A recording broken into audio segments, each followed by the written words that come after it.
It's done. What's up guys, Need for Speed fan here with, you guessed it, a new computer. Again. Going from a laptop like the ThinkGame W500 to the Core 2 Quad system or the Xeon systems was truly refreshing and got me to appreciate again the sheer power of a purpose-built system. I didn't have many complaints regarding the power consumption of the Core 2 Quad build, which I completely forgot to say that it was won at a giveaway 2 years ago on Reddit. Thank you, Necroflex. But the Xeon systems was, well, to put it in an automotive perspective, it was like this.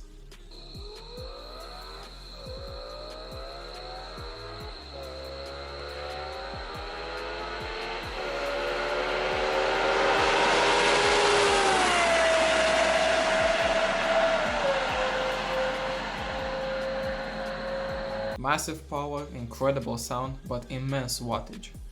With the CPU overclocked at 4.4 GHz and the GTX 1070 barely overclocked by 100 MHz, in a 3D Mark benchmark it got to 500 watts. Yes, you heard that right, 500 watts. Which is kind of normal for a power-hungry CPU like the X5675. No wonder the motherboard had two 8-pin CPU connectors, so the CPU alone could get up to 600 watts of power. I'm surprised that the electric company didn't come knocking on my door, or that the whole block had power outages because of me. But I'm deviating already from the subject, so let's get to the present. This is the HP Pavilion 15 Gaming with the Intel Core i5 9300H, which can turbo up to 4 GHz, 8 GB of 2666 MHz RAM, 256 GB of NVMe SSD from Hynix, and the GTX 1650. Well, that doesn't sound amazing, does it? Well, comparing it to the Xeon systems, it's something like this.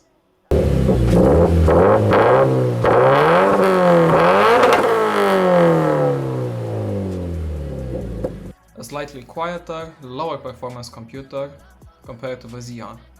But here's the catch. The Xeon system was never overclocked to 4.4 GHz consistently unless I had a huge video project or trying to game at 4K or upscale 4K ultra-wide.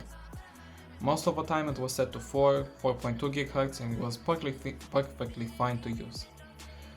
No north bridge or south bridge going up over 100 degrees centigrade, and the CPU was never over 70s. Still, it was drawing 180 watts at idle and 350 watts in full load. Well, now this laptop draws 20 to 25 watts in idle and 100 to 125 watts in load. Okay, you might say, huge power savings, but what about performance? Well, I'm glad you asked. The Xeon Build at 4 GHz did the Cinebenchmark 15 score of 900 to 950 points. The laptop set to 3.6 GHz all-core turbo does around 700 points, and at full 4 GHz turbo does 840. So in terms of CPU performance, it's close to the Xeon. There are other consequences for this, the IPC, DDR4 RAM and so on, but I won't bore you with that. As you might expect, I already did some upgrades to it, out of a memory to 16 GB of RAM, and that dual channel memory makes wonders to the CPU performance, and added a 500 GB Samsung 860 EVO SSD. I could have upgraded the NVMe SSD with no issue, but it's not planned as of right now. So, around 750 GB of really fast storage and decent performance. Sounds pretty good, right? Well, it kind of is. The very small problem is the GPU. GTX 1650 isn't necessarily the best option for the laptop, and from what I know, the GTX 1660 Ti is the most powerful option out there for this HP. What slightly bothers me is the 4 GB of vRAM. You might call me crazy and ask, dude, you had a 2 GB GTX 960 in the past. What's wrong with this? That. I don't use the internal screen of a laptop, which is a lovely 15-inch 1080p IPS display, but a 2560 by 1080 LG ultra-wide display. For example, to get 60 to 75 FPS in Doom Eternal, I need to set it to medium settings on the monitor, and sometimes to the textures too low, and the same setting set to the laptop screen guarantees me 60 FPS, and I can surely go to high settings with no issue. So, There is around a 25% difference between 1080p and ultra-wide 1080p.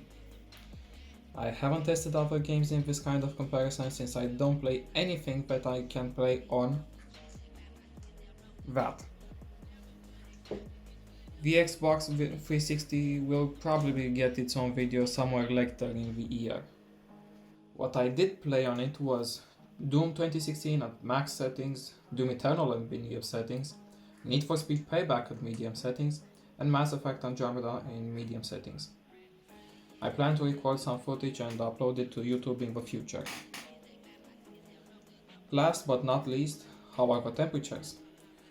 Well, I haven't seen the GPU go up more than 70 to 75 degrees Celsius, even when overclocked, and the CPU undervolted and clocked at 3.6 GHz, it can get to 85 degrees Celsius. Kind of hot, but let's not forget, I can't compare it to a desktop PC where the cooling is adequate. 4 GHz all-core turbo gets to 90 degrees Celsius, but dual fans on the laptop get really loud, but not like the advanced dock on the ThinkPad I had. But it also draws power from the battery as well, which is a big problem. So 3.6 GHz is the sweet spot for now between performance and heat. Battery life isn't amazing, and honestly, I haven't done much testing outside the home coronavirus. But while playing Need for Speed Payback locked to 30 FPS and 2.4 GHz stock clock on the CPU, I got around 3 hours. I might be able to get 5 hours if I lower the clocks to 1.2 GHz and set the laptop to integrated graphics. In the end, do I think I made the right purchase? Well, the performance per dollar was decent. The laptop was around $500 brand new, converted from my local currency, and added $100 in upgrades. The Xeon Build was sold around $750, and for me, it was and still is one of the best computers I built in my life. This HP Pavilion comes close to be just as good as that was.